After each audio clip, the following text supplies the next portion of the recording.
If you forget this, you will not have any oil pressure, like whatsoever. And it's in. I ended up beating it, and that worked.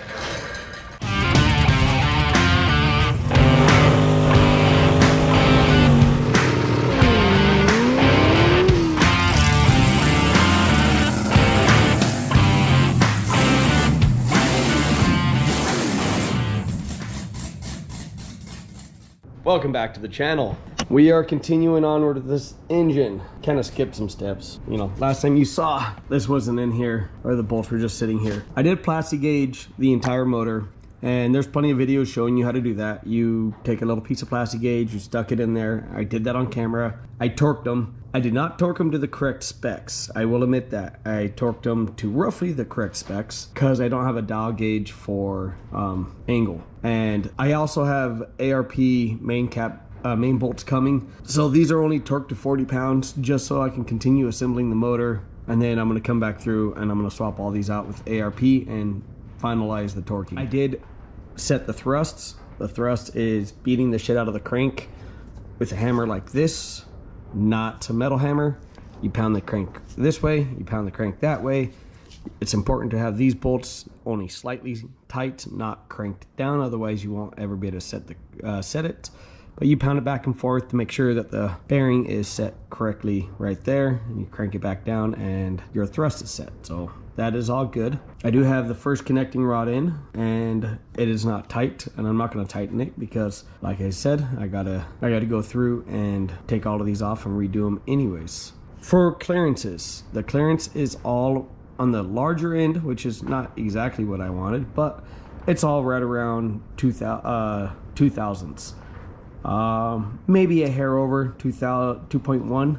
You're allowed to go up to about 2.2. So if I have to go back into this motor, I'm gonna have to resize the crank and put 10 unders on this thing. Either way, good enough for me. Just means I got more oil clearance. It's a race engine now because it's clearanced. You know, that's how that works. First piston is in. I mean, everything rotates really easy. Obviously with the piston in there, not as easy, but I'm going to throw the rest of these pistons in. I would like to be able to be in a position to consider putting a head on this engine by the end of the day, and maybe I actually will put a head on this thing. We'll see. A little head at the end of the day never hurts. Heads. All right, pro tip.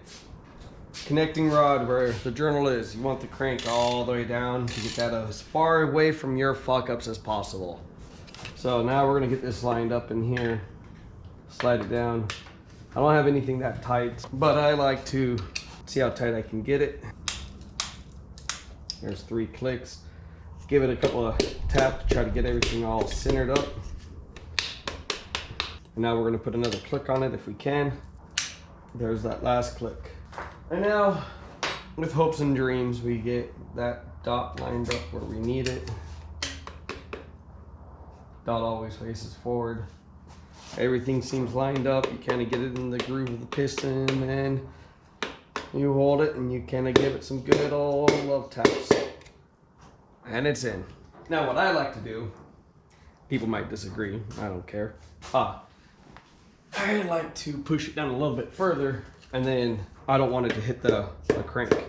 So I go down to like half cylinder right there, and then I rotate the crank until I can get the crank to seat in the bottom of the rod, and then I put the rod bolt on. So just like that,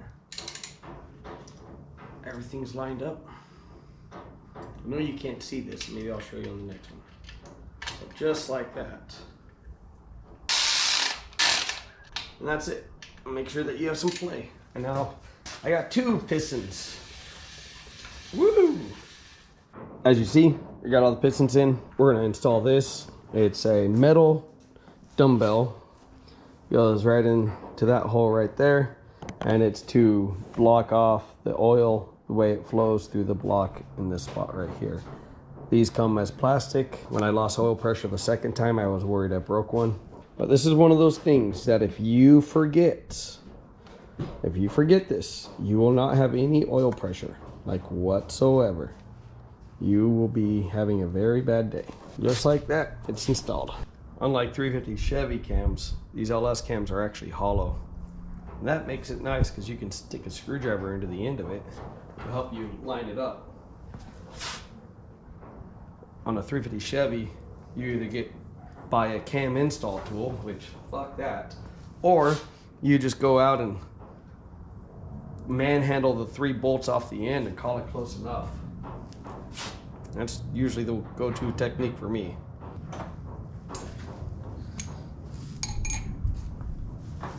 See, I lied. I said screwdriver, but we're going to use a 3/8 extension.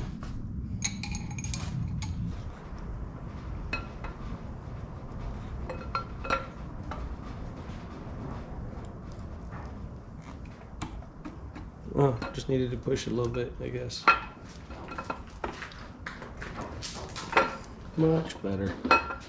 It was being difficult, Jackie. Oh. And it was scaring me because I didn't want to manhandle it. You don't beat her? I ended up beating it, and that worked. No. Bearings are really tight because they're new. And I'm very greasy. Which is the life of installing a cam. Look at that. Perfect. Perfect.